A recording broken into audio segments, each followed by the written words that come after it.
All right, folks, welcome to Cleveland. And as I've said in many northern U.S. cities, I do not ever want to hear an NBA player complaining about the cold and the weather in Toronto because it is chilly here in Cleveland. You know, that's one of the things, just before we get to the Cavs and everything else. 83 days until opening day. We're outside Progressive Field. Where the Cleveland Indians play right behind us.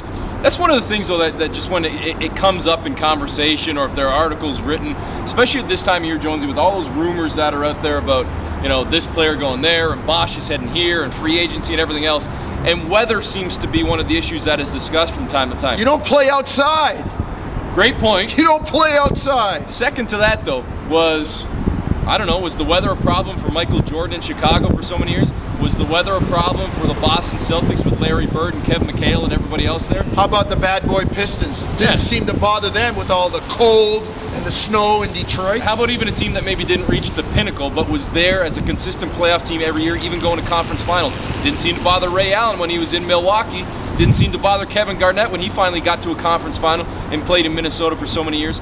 The cure or the answer is winning, period. You could put a team in the North Pole. If they're a winning team, guys will go because you don't play outside, you stay in your house to your condo, you drive to the arena, you go underground, you're barely outside. It doesn't matter. I'm telling you, it doesn't matter. Listen to what Paul Pierce said last year about coming to Toronto. Listen to what Chris Paul said this year about coming to Toronto. It's just, you know. Pierce said a top 5. Chris Paul on his Twitter when he touched down Toronto, a top 3 city. And some of you out there, you don't believe us. We tell you this, and they're just being nice to you. They're just saying that.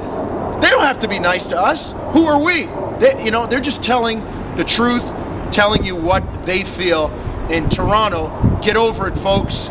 Lose the complex. Toronto is one of the best stops on the NBA tour, and it will become even better once this team starts to win consistently. Now, as for the game tonight specifically, obviously a much different Cavs team than what the Raptors saw, Jonesy, on opening night. Yeah. Forget about the fact that even just more time to gel overall. They've gelled obviously very well. Top team in the Eastern Conference. They've just had a fantastic season, and it's going to be a challenge for Toronto tonight when you just think about not only trying to deal with LeBron, but when you've got a guy like Shaq, even still at this age, and I know he's not putting up the same kind of numbers, he's just an imposing threat because of his sheer size, and that's something that Toronto's going to be in tough to try and deal with. You have to deal with Shaq. You can't just ignore him on your game plan. And the other thing too is Cleveland is the #1 3-point percentage shooting team in the NBA. They got lots of guys that can shoot it from out there. Mo Williams is in the top 10 in three-pointers made. Toronto fans know about Anthony Parker when he gets wide open looks. LeBron shooting about 37-38% from behind the arc. So Jay Triano has said they're going to try to go with some single coverages down low, and maybe if Shaq gets his, it prevents the other guys, same way they kind of did with Dwight Howard, prevents the other guys from getting theirs.